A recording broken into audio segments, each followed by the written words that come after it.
Ano ang iisipin mo pag narinig mo ang salitang overfishing? Siguro maiisip mo na ang overfishing ay ang labis-labis na pangunguha ng mga isda sa ating karagatan na nagiging sanhi sa pagkaubos ng ating mga yamang dagat. Ang Pilipinas ay likas na mayaman sa yamang dagat lalo na sa mga isda at ang pinakamalaking pinagkukunan ng fruit foods sa ating bansa. Ngunit ang ilang mga mangingisda ay inaabuso ang ating yamang dagat. Sobra-sobra o higit sa ating mga pangangailangan ang kanilang kinukuha, na ngayon ay malaking concern hindi lamang ng ating bansa kundi ng buong mundo. Alamin natin ang mga dahilan at mga epektong dulot ng overfishing sa ating kalikasan at anong maaaring solusyon o pwedeng maging aksyon sa problemang ito. Ang mga dahilan ng overfishing ay ang mga bagay na nagiging sanhi ng labis na panghuhuli ng mga isda na nagdudulot ng panganib sa populasyon ng isda at kalusugan ng karagatan. Tatalakayin natin ang mga dahilan ng overfishing o labis na panghuhuli ng isda sa ating karagatan.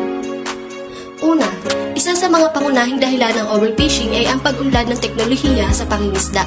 Ang modernong kagamitan tulad ng sonar at GPS ay nagpapadali at nagpapabilis ng paghuli ng isda na nagreresulta sa labis na pag-exploit sa mga populasyon ng isda. Pangalawa, mahalaga ang tamang regulasyon at pagpapatupad ng batas sa pangingisda. Kapag hindi maayos ang pagbabantay at pagsunod sa mga regulasyon, maaaring maubos ang mga populasyon ng isda at magdulot ng panganib sa kalusugan ng karagatan. Isa pang issue ay ang illegal na pangingisda o IUU fishing. Ito ay aktibidad ng pangingisda na labag sa batas at hindi inuulat, na nagdudulot ng pagkasira sa mga populasyon ng isda at paglala ng problema ng mga overfishing. Ang mataas na demand sa merkado para sa isda ay isa ring dahilan ng overfishing. Ang pangangailangan ng merkado ay nagtutulak sa mga mangingisda na manghuli ng higit pa sa kakayahan ng karagatan na mag-replenish ng mga isda.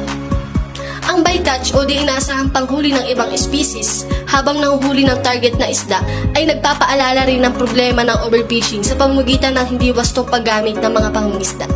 Ang huli ay ang epekto ng pagbabago ng klima sa karagatan ay nagdudulot ng pagbabago sa habitat ng mga isda at maaaring makaepekto sa kanilang populasyon na nagiging isa ring salik sa pagdami ng overfishing.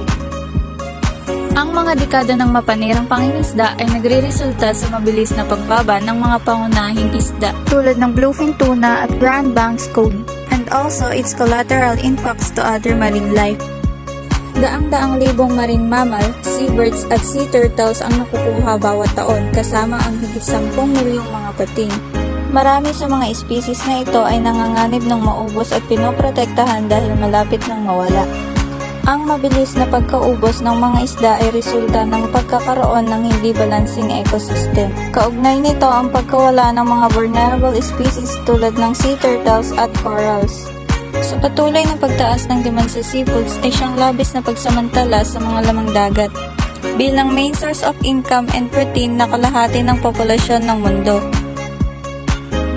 Una, pagpapatupad ng mga napapanatiling kasanayan sa pangingisda, gaya ng pagtatakda ng mga limitasyon sa paghuli, pagpapatupad ng mga kota sa pangingisda at paggamit ng mga piling gamitan sa pangingisda upang mabawasan ang bycatch. Pangalawa, pagtatatag ng mga lugar na protektado ng dagat kung saan pinaghihigpitan o pinagbabawal ang pangingisda upang payagan ang mga populasyon ng isda na makabawi. Pangatlo, pag-promote ng responsableng mga pagpipilian ng consumer sa pamamagitan ng pagsuporta sa mga opsyon sa sustainable seafood at pag-iwas sa mga species na malapit ng maubos. Pang-apat, makikipagtulungan sa mga lokal na komunidad, mangingisda, pamahalaan at stakeholder upang bumuo at magpatupad ng mga plano sa pamamahala ng pangisdaan. Pang-lima, pag-invest sa pananaliksik at pagsubaybay para mas maunawaan ang stock ng isda, epekto ng pangingisda at dynamics ng ecosystem. Pang-anim, pagsuporta sa maliliit at artisanal na pangingisda na inuuna ang pagpapanatili at lokal na kabuhayan.